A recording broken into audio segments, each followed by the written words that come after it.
Hi, my name is Sophie Arrowsmith and I'm a solicitor in the Family Law Department at Lupton Fawcett. I'm going to talk to you today about some of the common queries that we receive on a day-to-day basis and to clarify some of those myths for you. In any family situation, where there has been a breakdown of the relationship, whether children may be involved, be very aware of your social media output. Particularly, be cautious not to put any disparaging, inflammatory or defamatory comments on social media. It's important to limit documenting the breakdown of a relationship on a public forum, as the other party could rely upon this in evidence in any subsequent proceedings and it could be looked upon negatively.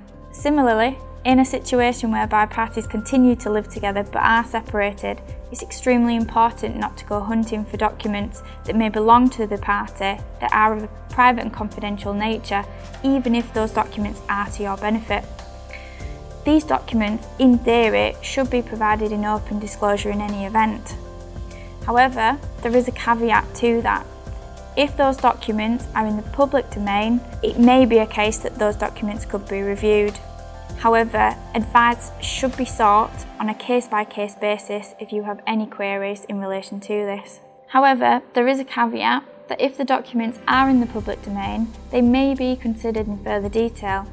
If you are in any doubt, advice should always be taken on a case-by-case basis in all matters. When parties are separating and have applied for a divorce or civil partnership dissolution, a key element to the separation will be to consider one's financial position. We always advise parties to settle their financial arrangements prior to the final orders in the divorce or dissolution being made. There are various different implications upon an individual and their pension and inheritance provisions if you do not settle your finances prior to the dissolution or divorce. Parties can also open themselves up to the possibility of a claim being made from their spouse in later years if they have not reached an agreement at that time. When parties are separating and have applied for a divorce or civil partnership dissolution, a key element of the separation will be to consider one's financial position. We always advise our clients to settle their financial arrangements prior to the divorce or dissolution.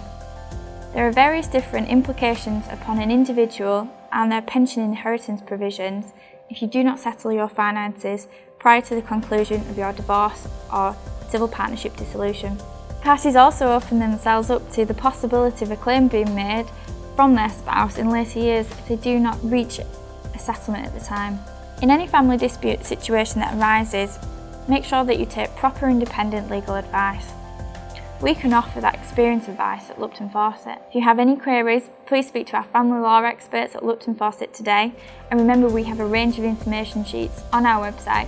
Please visit luptonfawcett.law.